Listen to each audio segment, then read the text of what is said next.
चलिए, complete circle के managing partner और सीआईओ गुरमीत चड्ढा जुड़ गए हैं हमारे साथ। गुरमीत जी, गुड आफ्टरनून। काफ़ी स्टॉक्स में कमबैक हो रहा है, ज़बरदस्त कमबैक है। आज थोड़ा स्टॉक स्पेसिफिक मैं शुरुआत कर रहा हूँ, मार्केट पर भी आऊँगा आपसे व्यू लेने के लिए।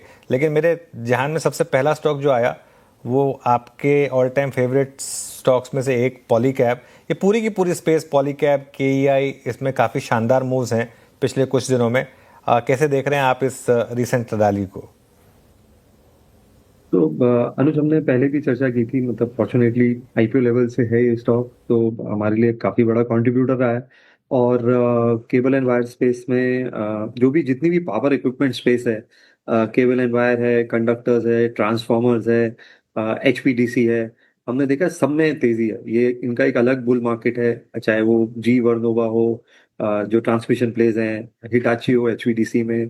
पॉलीकैब लगभग अब 5 डिजिट पहुंच गया है इन केबल्स एंड वायर्स में। कंडक्टर्स में है, अपार इंडस्ट्रीज है, सब जगह बहुत बहुत अच्छा मूव आया है। थोड़ा सा मुझे लगता है कि वैल्यूएशन स्ट्रेच हो गया है, तो शायद नियर टर्म में कंसोलिडेशन या प्रॉफिट बुकिंग हो सकता है। बट 3-5 साल की स्टोरी बहुत स्ट्रक्चरल है। जैसे फॉर एग्जांपल एचवीडीसी है, ये 12,000 करोड़ का अभी जो है बिजनेस हो रहा है। इवेंचुअल अपॉर्चुनिटी लगभग लगभग 1 लाख करोड़ से ऊपर की है। तो ट्रांसमिशन कैपेक्स 8-9 लाख करोड़ का है 2030-31 तक। और अभी भी काफी एक्शन है। हालांकि बेस्ट ऑफ द रिटर्न्स मेरे हिसाब से नियर टर्म में शायद मार्केट अनुज कैप्चर कर चुका है। ओके, गुड आफ्टरनून गुरमीत जी। तो ये आपकी बात हो गई केबल एंड वायर स्पेस पर, लेकिन ओवरऑल मार्केट पर मैं अगर आपसे प्रश्न पूछूं, और जिस तरीके से इस हफ्ते का मूव देखा हमने, बैंक निफ्टी, हालांकि निफ्टी आज थोड़ा फ्लैट है लेकिन अच्छी तेज़ी हमने देखी इस पूरे वीक। क्या आप मान के चल रहे हैं जिस तरीके से डील साइन हो चुका है, यूकेएफटी का भी ट्रेड एग्रीमेंट और ये पूरा सिनेरियो क्रूड का नीचे आना, क्या अब एक नेक्स्ट रैली हम एक्सपेक्ट करें मार्केट में? आई थिंक ड्यू है श्रेया, और फिंगर्स क्रॉस्ड होनी चाहिए। देखिए, जो हमारी एक कंट्री की बैलेंस शीट है, उसमें थोड़ा सा एक इम्पैक्ट पड़ गया था। पहले क्रूड गया, पिछले साल हमारे ऊपर टैरिफ का इम्पैक्ट आया, और फिर करेंसी में इम्पैक्ट आया। कैट डेफिसिट लोगों को लग रहा था शायद 2% हो जाएगा। तो एक जो कंट्री की बैलेंस शीट है वो रिपेयर हो रही है, क्रूड वापस $80 के नीचे है। हमने देखा जो एफसीएनआर स्कीम है और ईसीबी बोरिंग में जो आरबीआई ने और गवर्नमेंट ने रिफॉर्म्स किए, 50-60 बिलियन डॉलर मुझे लगता आएगा। एचडीएफसी ने ईसीबी रूट के थ्रू 750 मिलियन रेज किया है। एसबीआई ने आज अभी 60,000 करोड़ का डेट रेज अप्रूव किया है। तो बैंकिंग सिस्टम में लिक्विडिटी बढ़ेगी, और ये एफसीएनआर जो डिपॉजिट्स हैं और जो ये बोरिंग्स हैं फॉरेक्स में, इसको आपको सीआरआर में और एसएलआर में नहीं लेना है। इसका मतलब आपको प्रोविजनिंग कम करनी है। तो एक तरफ कॉस्ट ऑफ फंड्स कम हो जाएगा 100 बेसिस पॉइंट्स के आसपास, और दूसरी तरफ आपको प्रोविजनिंग नहीं करनी है, तो निम पे 5 से 10 पैसे का इम्पैक्ट पड़ सकता है। क्योंकि हमने देखा निम्स प्रेशर में रहे हैं फाइनेंशियल सेक्टर के, तो 5-6 हज़ार 7 हज़ार करोड़ का profitability cost of funds lower होने की वजह से इंप्रूव होगी सेक्टर की। और मुझे लगता है इसमें अभी और लेग्स देखने को मिलेंगे, क्योंकि स्पेशली जो लार्ज कैप बैंक्स हैं वहां पे मूवमेंट हार्डली कुछ आई है। चाहे वो एचडीएफसी हो, आईसीआईसीआई हो, एसबीआई में भी काफी करेक्शन आया था अर्निंग्स के बाद। उसके अलावा डिफेंस बहुत में ऑर्डर्स अपटेक अच्छी हो रही है। पावर इक्विपमेंट की मैंने अनुज से चर्चा की। जितने भी ऑयल सेंसिटिव सेक्टर्स हैं, ऑटो है, ऑटो कंपोनेंट्स हैं, पेंट इंडस्ट्री है, केमिकल के इतने सारे डेरिवेटिव्स हैं, मुझे लगता है वहां पे एक बहुत राहत मिलेगी। और गवर्नमेंट की जो एक कंसर्न था कि स्पेंड नहीं कर पाएगी इतना फिजिकल प्रेशर में, आई थिंक वो धीरे धीरे जो है ईज आउट हो रहा है। और सोने पे सुहागा जो युआन अप्रिशिएट हुआ है रुपी के अगेंस्ट 20-22%, उससे हमारे यहाँ जो केमिकल्स और एपीआईज वाले जो चाइना से इम्पैक्टेड हैं, वहां पे भी बड़ी राहत मिली है। तो ये 3-4 तरफ राहत आई है, और बहुत जल्दी मुझे लगता है ब्रॉडर मार्केट में भी रिफ्लेक्ट करेगी। ओके। गुरमीत जी, ये तेल सेंसिटिव स्टॉक्स में काफ़ी शानदार रिवर्सल है। एशियन पेंट्स, आपका favourite stock Indigo, Pidilite, even oil marketing companies, इन स्टॉक्स में अगर आपको चुनने हो कोई 2-3 स्टॉक्स तो कौन से होंगे? तो अनुज, हमारे पास पिडिलाइट में एक्सपोजर है, कुछ नॉन डिस्क्रिशनरी पोर्टफोलियोज में। पेंट्स पे कम एक्सपोजर है, ज्यादा नहीं है। बट हम ऑटो को ज्यादा देख रहे हैं यहाँ पे, क्योंकि यहाँ पे अर्निंग मोमेंटम बहुत स्ट्रांग है। आप व्हीकल रजिस्ट्रेशन डेटा देखिए, एक मूवमेंट आ रही है ईवी में। ईवी अडॉप्शन हमने 2030 तक 8% बोला था। पिछले महीने अगर आप पैसेंजर कार सेल देखें, टू व्हीलर में तो बढ़ ही गया है, 11% ईवी का मिक्स बढ़ गया है। तो हम M&M ऐड कर रहे हैं और गिरावट में 4,000 के लेवल से लगभग 3,000 के नीचे भी आ गया था बीच में। ऑटो कंपोनेंट्स में संधार टेक्नोलॉजी है, बहुत अच्छा मूव आया, बहुत शानदार अर्निंग्स थी उसमें। वायरिंग हार्नेस एक स्पेस है जो हमें अच्छी लग रही है। अगर आप एक नॉर्मल पेट्रोल गाड़ी देखेंगे तो 15-18 हज़ार रुपए का वायरिंग हार्नेस लगता है, लेट्स से MG हेक्टर का, अगर आप पेट्रोल मॉडल लें।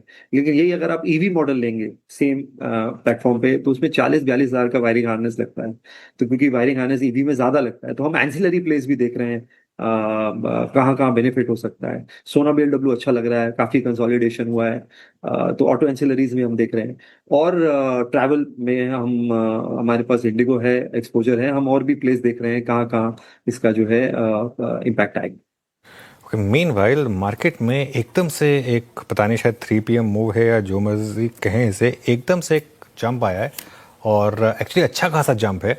और अब हम डे हाई पर आ गए हैं 24,150 पर निफ्टी और बैंक निफ्टी लेकर आइए एक बार जरा वापस डे हाई पर।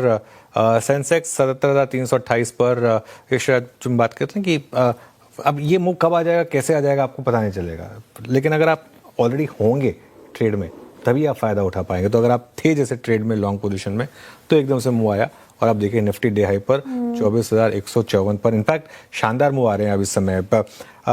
गुरमीत जी, एक स्पेस जहां थोड़ी सी दिक्कत रही है वो है IT, लार्ज कैप IT। आज एक्सेंचर के भी नंबर्स आएंगे शाम को, थोड़ा मार्केट उससे पहले नर्वस है। इस स्पेस पर क्या व्यू होगा आपका? अनुज, हमने थोड़ा कॉन्ट्रा पोजीशन लिया है IT में। हमें लगता है बहुत ज्यादा नेगेटिविटी है और थोड़ा बहुत AI ट्रेड भी सॉफ्टन हो रहा है। अगर आप देखिए काफी रिडेम्पशंस भी हुए हैं कोरिया से और ताइवान से। US में भी अगर आप देखें डाउ इंडस्ट्रियल्स ज्यादा अच्छा कर रहा है नैस्डैक से, तो मुझे लगता है कि उसका इम्पैक्ट आएगा। दूसरा, मुझे लगता है जो HCL का इन्वेस्टमेंट हुआ सर्वम में, मुझे लगता है हमें इसको थोड़ा अपलॉड करना चाहिए, क्योंकि फाइनली हमारा एक कंसर्न रहा था इंडियन IT कंपनीज में कि इन्वेस्ट नहीं कर रहे हैं, डिविडेंड ज्यादा कर रहे हैं। तो मुझे लगता है बहुत वेलकम मूव है। उन्होंने राउंड लीड किया है, 1,500 करोड़ के आसपास इन्वेस्ट किया। मुझे लगता है आपको और ऐसी न्यूज देखने को मिलेगी। जो भी LLM है, लैंग्वेज मॉडल्स हैं, वहाँ पे आपको इंडियन IT कंपनीज में आपको पार्टिसिपेशन दिखाई देगा। और हमने HCL और KPIT ऐड किया है, बट हम और मौके देख रहे हैं कि कहाँ हम थोड़ा बहुत कॉन्ट्रेरियर हो सकते हैं। अभी पोर्टफोलियो का सिर्फ 3.5-4% ही है वेटेज IT में, बट हम देख रहे हैं कि मतलब अंडर वेटेड कैसे हम बढ़ा सकते हैं। मिड कैप में हमें कोफोर्ज, परसिस्टेंट अच्छा लग रहा है। ऐड नहीं किया है कोफोर्स, थोड़ा सा हमने ऐड किया है नॉन डिस्क्रिशनरी पोर्टफोलियो में।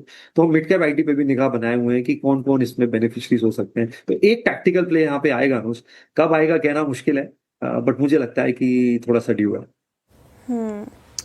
ये IT को लेकर व्यू हो गया आपको। मार्केट इज हाई, ब्रेंट में अच्छी गिरावट आई है, $78 के नीचे अब हम कामकाज कर रहे हैं ब्रेंट में, ये पॉजिटिव चीज़। अच्छा, कल बड़ा इवेंट है गुरमीत जी, रिलायंस AGM, और रिलायंस को लेकर आप काफ़ी कंस्ट्रक्टिव रहे हैं। इस AGM से कुछ एक्सपेक्टेशंस हैं क्या आपके? जी, सबसे बड़ा एक्सपेक्टेशन जियो का IPO है, इसलिए बहुत डिले हो गई। और मुझे लगता है कि एक वैल्यू अनलॉकिंग इवेंट रिलायंस को चाहिए। 2-3 साल का कंसोलिडेशन हुआ है और वैल्यूएशन बहुत रीजनेबल हो गए हैं।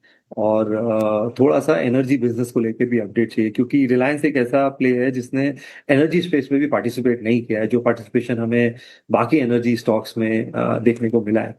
तो ये दोनों निगाह रहेगी। जियो का वैल्यूएशन मार्केट 14-15 लाख करोड़ कह रहा है। हमने भारती में पोजीशन बढ़ाई है, क्योंकि भारती 11 लाख करोड़ के आसपास का मार्केट कैप है। फाइनेंशियल मैट्रिक्स लगभग सेम है, इनफैक्ट कुछ पैरामीटर्स पे भारती बेटर है। प्लस भारती ने एयरटेल अफ्रीका का IPO है, उन्होंने प्रमोटर एंटिटी ने वापस इंटरेस्ट दिखाया है कि वो अपना स्टेक बढ़ाना चाहते हैं। और काफी अच्छा कंसोलिडेशन हुआ है भारती में इस कलेक्शन में, ज्यादातर FI सेलिंग की वजह से हुआ है, नहीं तो ऑपरेटिंग नंबर्स बहुत अच्छे हैं। और ARPU इंडस्ट्री लीडिंग है। अभी उन्होंने एक एयरटेल प्रायोरिटी सर्विस लॉन्च करी है 5G में, जिससे और प्रीमियमाइजेशन बढ़ेगा। तो enterprise business, Airtel mobility business, सब कुछ अच्छा लग रहा है। डेटा सेंटर में निवेश कर रहे हैं। तो सबसे बड़ी बात, केपेक्स कम हो गया है। आपका फ्री कैश फ्लो जनरेशन 60-70 हजार करोड़ है, कैपेक्स इंटेंसिटी 12-14 हजार करोड़ है, मतलब 40-45 हजार करोड़ का फ्री कैश फ्लो कम रहेगा, जिससे आप डीलेवरेज भी कर सकते हैं और पिवट भी कर सकते हैं। तो मैं काफी कंस्ट्रक्टिव हूँ, नियर टर्म भी और मीडियम टर्म भी। ओके, मीनवाइल आज आ रहा है प्रॉपर 3 PM मूव मार्केट में। निफ्टी देखिए अब 24,172 पर और अब 87 पॉइंट ऊपर हैं हम निफ्टी पर। बैंक निफ्टी अब जा रहा है उस 58,000 के मूव की तरफ, 57,982। थोड़ी खुशी मुझे इसलिए हो रही है क्योंकि एक जो हमारी अप्रोच रही है ना, ये ऐसी अप्रोच ना इस टाइम पे काम आती है कि कुछ मत करें, बस बने रहें और अपने आप मार्केट का जो ट्रेंड है वो आपको, जैसे कहते हैं ना, टेक केयर कर लेगा।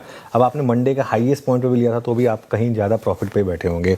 अच्छा गुरमीत, एक और स्पेस जहाँ पर आज काफ़ी मूव्स आए हैं 2 दिनों से, एनएससी का आईपीओ। अब एक बहुत बड़ा इवेंट होने वाला है ये मार्केट के लिए। इनफैक्ट एक रिस्क ये भी है कि एनएससी और जियो दोनों आईपीओ कहीं साथ में ना आ जाए। खैर ऑब्वियसली थोड़ा गैप रहेगा, लेकिन एनएससी के आईपीओ और कैपिटल मार्केट थीम आप कैसे अप्रोच करेंगे अब इसे? अनुज, रिकवरी ड्यू है, ये हाई बीटा प्ले। अगर बाजार रिकवर करेगा तो आपको कैपिटल मार्केट प्ले में ज्यादा तेजी मिलेगी। आज जब सीडीएसएल में मूव देखिए, जैसे ही आईपीओ आएगा डीमैट अकाउंट बढ़ते हैं। तो अभी तक क्या हो रहा था, जो एएमसी बिजनेस है वो अच्छा कर रहे थे क्योंकि वो एन्युटी बिजनेस है, लेकिन जो ट्रांजैक्शन बिजनेस है, ब्रोकिंग है, जैसे रिपॉजिटरी है या ब्रोकर्स हैं, इनमें थोड़ा सा प्रेशर था। अब जैसे जैसे मार्केट इंप्रूव होगा, अच्छे आईपीओ आएंगे, नए डीमैट एडिशंस बढ़ते हैं, ट्रांजैक्शन बढ़ते हैं, रिटेल पार्टिसिपेंट बढ़ता है, तो अच्छा। तो हमारे पास सीडीएसएल है ही है। हमने ग्रो में वेटेज बढ़ाया जब मार्केट में करेक्शन आया 180 185 के लेवल्स पे। वेल्थ मैनेजमेंट में भी एक्सपैंड कर रहे हैं, एएमसी बिजनेस भी अच्छा कर रहा है उनका, और भी पिवट कर रहे हैं। तो बहुत अच्छा न्यू एज बिजनेस लगता है हमें ये। और मुझे लगता है कि थोड़ा सा इम्पैक्ट आपको कैम्स में भी देखने को मिलेगा, क्योंकि उसका आपको गेन, नंबर ऑफ ट्रांजेक्शन्स बढ़ते हैं जैसे मार्केट ठीक होता है। प्लस हमने एक एएमसी में और वेटेज बढ़ाया है जो कि बिरला एएमसी है। अगर बिरला आप देखेंगे तो 7-8%, 9% एसेट्स पे वैल्यूड है। निपॉन 11-12% पे है, और जो अच्छी एचडीएफसी है वो 13-14% एसेट्स में है। तो एक थोड़ा सा डिस्काउंट है बिरला का। और बिरला के फंड्स में बहुत जबरदस्त टर्न अराउंड हुआ है। सारे फंड्स क्वार्टाइल 1 में है, और इक्विटी मिक्स इंप्रूव हुआ है। पहले बिरला का डेट मिक्स ज्यादा था इक्विटी से, पिछले 1-1.5 साल में मल्टी एसेट में और इक्विटी में काफी इन्फ्लोज आए हैं।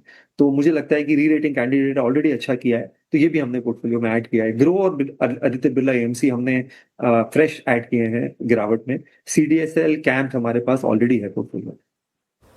ओके, ये तो कैपिटल मार्केट स्पेस की चर्चा हो गई। गुरमीत जी, एक और स्पेस जो आज शानदार मूव के साथ कामकाज कर रहा है, that is EMS space. PG Electroplast, Amber देख लीजिए, डिक्सन कल हमने देखा जेवी के, वीवो के साथ जेवी की खबरों के बीच में चल गया था। हालांकि फिर कंपनी की सफाई आई कि अभी तक कोई मंजूरी को लेकर खबर नहीं है। लेकिन ईएमएस स्पेस को कैसे देख रहे हैं आप, और यहाँ पर कोई पसंदीदा स्टॉक जो आपको अच्छा लगता हो? डिक्सन हमारे पास पुराना एक्सपोजर है, हमने फ्रेश एडिशन नहीं किया है। गिरावट थोड़ी हुई थी तो थोड़ा सा ऐड किया था। एम्बर को हम रिव्यू कर रहे हैं क्योंकि वो पिवट कर रहा है और मोबाइल मैन्युफैक्चरिंग में भी जाना चाहता है। और उसके अलावा हम और भी सिरमा को एवेलुएट कर रहे हैं। बट पोर्टफोलियो में ईएमएस स्पेस में अभी सिर्फ डिक्सन है, बट हम एवेलुएट कर रहे हैं और इसमें और अपॉर्चुनिटीज बनेगी, और पीएलआई अनाउंस होगी। अश्विनी वैष्णवजीत ने अभी बोला है कि हमारा 3rd largest export of electronics है, ये 2nd लार्जेस्ट हो जाएगा अगले 4-5 साल में। तो एक जो टेक्निकल मैन्युफैक्चरिंग है, प्रिसीजन इंजीनियरिंग है, वहाँ पे बहुत अच्छे फर्स्ट जनरेशन एंटरप्रेन्योर्स आ रहे हैं, और यहाँ भी और अच्छे प्लेस आएंगे। तो हम और समय में कुछ नए नाम इसमें जरूर ऐड करेंगे। मतलब टाइम भी हमारे पास अभी सिर्फ डिक्सन। ओके, डिक्सन इस ईएमएस स्पेस से आपके पास अभी ऑलरेडी है। गुरमीत जी, बहुत शुक्रिया आज जुड़ने के लिए, तमाम सवालों के जवाब देने के लिए, सारी स्पेसेस पर अपनी राय रखने के लिए, मार्केट आउटलुक बताने के लिए बहुत शुक्रिया आपके वक्त के लिए। Have a good evening.